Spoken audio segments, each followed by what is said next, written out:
आजकल मुकेश अग्निहोत्री जी खूब बोल रहे हैं, और मैं सच्ची बात बता दूं मैं कि यही वो लोग नहीं है। जब हिमाचल प्रदेश में कांग्रेस की सरकार बनने लगी, किसको मुख्यमंत्री बनाया जाए, तो इस पर जब बात चली थी तो बात यह आई थी कि हॉली लॉज पर विचार किया जाए।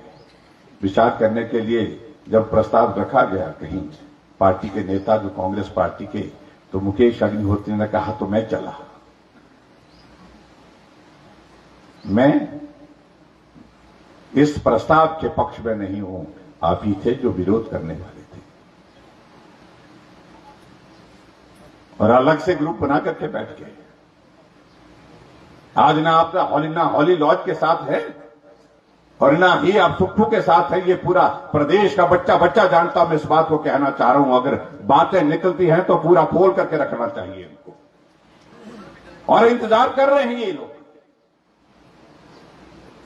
जब हिमाचल प्रदेश में मुख्यमंत्री के नेतृत्व पर प्रश्न चिन्ह खड़ा हो गया कि 9 विधायक मुख्यमंत्री से हट करके चले गए, जिसमें 6 कांग्रेस के 3 निर्दलीय विधायक अलग हो गए। मुख्यमंत्री के अपने जिले हमीरपुर में जहां 5 विधानसभा है, 5 में से 3 विधायक कांग्रेस के, जिनमें 2 विधायक कांग्रेस से, 1 निर्दलीय विधायक ने उनके खिलाफ आवाज उठाई और उनसे अलग हो गए। बहुत बड़ा प्रश्न चिन्ह खड़ा किया नेतृत्व पर। राज्यसभा की सीट वो हार गई, और राज्यसभा की सीट हारने के बाद क्या ये सत्य नहीं, एक फैसला लेकर के रखा है कांग्रेस पार्टी की हाईकमान ने कि चुनाव तक चलिए, जैसे कैसे निभाइए लोकसभा के चुनाव तक। उसके बाद नेतृत्व परिवर्तन किया जाएगा। सुखविंदर सिंह सुक्खू जी, आप जो बातें कह रहे हैं, जो आप बोल रहे हैं, जयराम की डायरेक्शन गलत है, मेरी डायरेक्शन तो सीधी है। मैं तो विपक्ष का नेता हूं, आपके सामने खड़ा हूं। जो ये जो बगल में खड़े हैं, अगल बगल में खड़े हैं, मेहरबानी करके उनका ध्यान रखना, उनसे सावधान रखना। और लोकसभा का जब चुनाव निकलेगा, पहला काम यही होगा कि हिमाचल प्रदेश में कांग्रेस पार्टी में नेतृत्व परिवर्तन की बातें उठेगी।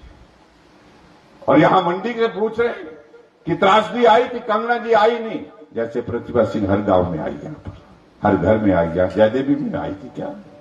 यहां भी तो नुकसान हुआ। मैं व्यक्तिगत आरोप नहीं लगाता हूं, लेकिन जब उस तरह से वो बात करते तो स्वाभाविक रूप से उनको जवाब उनसे मांगा जाएगा। उनके परिवार से 8 बार सांसद इस मंडी लोकसभा क्षेत्र के रहे हैं, और इसलिए अगर जवाबदेही की अगर बात आती तो सबसे बड़ा जवाब आपको देना पड़ेगा। आपका योगदान मंडी लोकसभा क्षेत्र के लिए क्या रहा है, जिसका जवाब उनके पास नहीं हो सकता है। बहुत बुरा लगता था अपने देश का एक राज्य जहां इस प्रकार की परिस्थिति है, झंडा एक नहीं और तिरंगा झंडे के समानांतर दूसरा झंडा हो, ये हम बर्दाश्त ही नहीं कर सकते थे। और इसलिए हम हमेशा कहते थे धारा 370 समाप्त होनी चाहिए। और राम की कृपा, भगवान की कृपा ऐसी हुई, हमारी बात सुनी गई, देश को मजबूत नेता नरेंद्र मोदी जी के रूप में मिला, और धारा 370 लोकसभा में भी राज्यसभा में समाप्त होते हमने अपनी आंखों के सामने देखा। आज अगर जम्मू कश्मीर जाते हैं, और मैं जाकर के अभी हाल ही में कुछ दिन पहले जाकर के आया, तो मैं वहां जरूर खड़ा हुआ उस सचिवालय के सामने जहां मैं रहा करता था। मैंने कहा वो झंडे 2 हैं कि 1 है? दिल को सुकून हुआ जब मैंने देखा सिर्फ तिरंगा झंडा वहां पर लगा हुआ है, और एक तिरंगे झंडे के नीचे कश्मीर से कन्याकुमारी तक पूरा भारत एक हुआ। ये तभी संभव हुआ जब देश को मजबूत नेता नरेंद्र मोदी जी मिले।